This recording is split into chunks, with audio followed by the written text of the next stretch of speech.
Teschler with Design World Magazine. I'm here with Mike Armentrout from Infineon. And Infineon has a way of encrypting IoT transmissions to keep out hackers, which Mike is going to talk to us a little bit about. So Mike, if I'm a hacker and I want to hack into, say, a camera in somebody's house, and it's not protected, what do I do? So the first thing that an attacker will often do is go buy an example of the device. They'll go back to their home where it's a nice, secure environment for themselves, and do a physical attack onto the product. Go in, look and see how it's being, the encryption's being done, how the security's being handled, if there's any keys that are being used.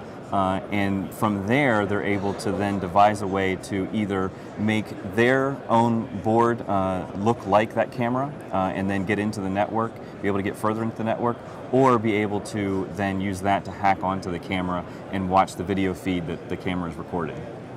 So how do you get around that? How do you stop that? So one way to get around it is a chip like we have here that we're demoing. This is our Apptiga Trust product. This is an authentication chip. It comes pre-programmed with all the security codes needed with the keys. And what this does is it allows the device manufacturer, the camera manufacturer, to put this chip onto their device, and then the camera is authenticated to the server so that the server that's looking at that camera knows this is not an attacker, this is a legitimate device, it's not counterfeit. And from there, they're also able to protect the user, that when the user logs on, they can authenticate the user and make sure that they do a positive matchup between the right user and the right camera so that no one else is looking at your video feed as well. Mike, that sounds great, but if I'm a hacker, why can't I go buy one of your chips, or a device that contains one, and reverse engineer it? So one of the things that Infineon does is these are hardware security chips that are protected against physical attacks. So this is similar technology to what's used in the payment space on credit cards that are coming out now with the smart cards.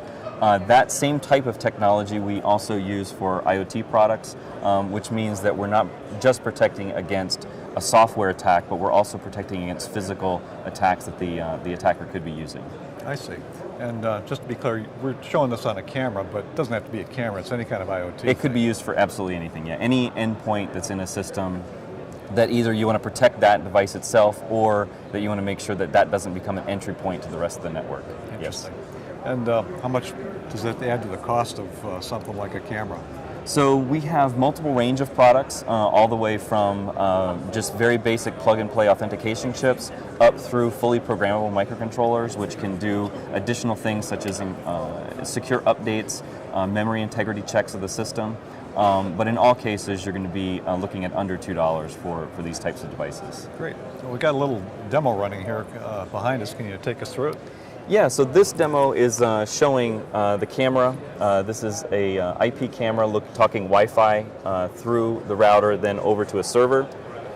And the idea here is that the server is able to validate that the code that's sitting on this camera is the legitimate code. It's doing an elliptic curve authentication to validate that what you're talking to here is the right camera. It's not, as I said, a counterfeit or a hacker trying to get on the system.